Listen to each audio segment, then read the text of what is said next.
लेकिन सबसे पहले आप देखें किस तरीके से जो सत्ताधारी गठबंधन के दल है, इन्होंने हथियार ही डाल दिया।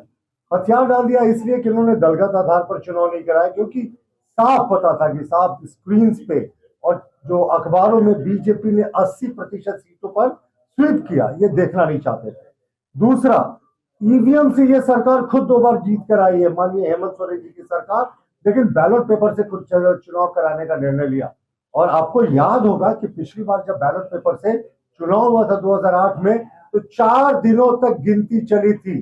तो ये धांधली और आशंका सब इनकार नहीं कर सकते, खास करके जब राज्य निर्वाचन आयोग बिल्कुल किंग की तरह विमूढ़ हो गया है और हमारी शिकायतों पर संज्ञान नहीं ले रहा। देखिए, रांची के मुद्दों पे संक्षेप में आने से पहले क्या स्थिति हो गई है राज्य सरकार की, और क्यों हर एक जगह राष्ट्रवादी उम्मीदवारों का समर्थन करने की आवश्यकता है, बहन रोशनी खलको को मेयर क्यों बनाने की आवश्यकता है। इस पूरे प्रदेश में राष्ट्रवादी विचारधारा की ताकतें जब तक सशक्त नहीं होंगी तो इस सरकार की अंधेरा गर्दी चलती रहेगी। बच्चा चोरी और ह्यूमन ट्रैफिकिंग से झारखंड लगातार जूझ रहा है।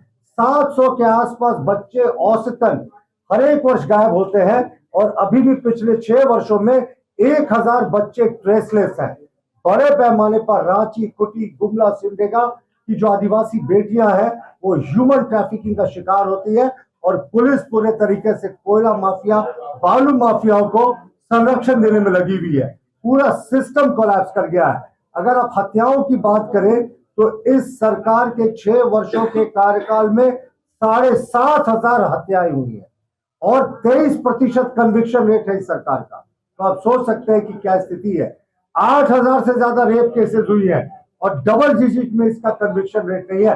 और सबसे अफसोसजनक पहलू कि जो रेप केसेस हुए, 1/3 आदिवासी बेटियां उसका शिकार हुई है। पूरे तरीके से जो है वो यहाँ सुरक्षा से खिलवाड़ किया जा रहा है। अगर आप देखें तो अपराधीकरण और गुंडा राज का मैंने आपको उदाहरण दिया कि किस तरीके से अब नक्सलवाद अगर कम हो रहा है। गृह मंत्री जी ने घोषणा की है 31 मार्च तक हम नक्सलवाद का लगभग समूल नाश करेंगे। तो अब संगठित आपराधिक समूह जो है वो बढ़ रहे हैं। अब आप देखिए, जहां भी कोयला बालू का उद्योग है या जहां खनन होता है, वहां संगठित ऑर्गेनाइज माफियाज की तरह ये लोग काम करते हैं। सुपारी लेते हैं 5,000 10,000, यही लोगों की कीमतें रह गई हैं जान की हेमंत सरकार के कार्यकाल में। अपहरण, फिरौती के लिए अपहरण की घटनाओं में 23% जो वृद्धि है, वो जब हमारी भारतीय जनता पार्टी की किसी समय राष्ट्रवादी विचारधारा की सरकार थी और अभी मौजूदा समय में। और जो भ्रष्टाचार है, राजकोष में 10,000 करोड़ का ब्लैक होल है। जैसे गैलेक्सी में ब्लैक होल होता है ना, जो उसके अंदर जाता है वो कभी निकलता नहीं। तो 10,000 करोड़ के पैसे का कोई हिसाब नहीं है इस सरकार में, ना उसका रिसीट है, ना कहाँ आया ना कहाँ गया। किस तरीके से भ्रष्टाचार इस सरकार में शिष्टाचार बन गया है कि आप खुद सोच सकते हैं। और खनन और जो यहाँ शराब माफिया है, उनका कहते हैं ना गोल्डन एरा चल रहा है। भारत के भी शासनकाल में चंद्रगुप्त मौर्य के एरा को गोल्डन एरा कहा जाता था। ये शराब माफिया और जो खनन माफिया है उनका गोल्डन एरा चल रहा है। शराब का जो घोटाला है वो 750 करोड़ का है। एसीबी जांच कर रही है, सीबीआई जांच से सरकार भाग रही है। क्यों? क्योंकि सत्ता के शीर्ष में बैठे लोगों तक इनकी गर्दन पहुंचेगी, जो ये सरकार बिल्कुल नहीं चाहती। सैकड़ों एकड़ जमीन सरकारी माफियाओं को सौंप दी गई है, और पूरे तरीके से देखिए तुष्टीकरण का इस सरकार ने एक नया अध्याय लिखा है। किस तरीके से साहब यहाँ तुष्टीकरण चारों तरफ व्याप्त है, किसी को बताने की आवश्यकता नहीं है।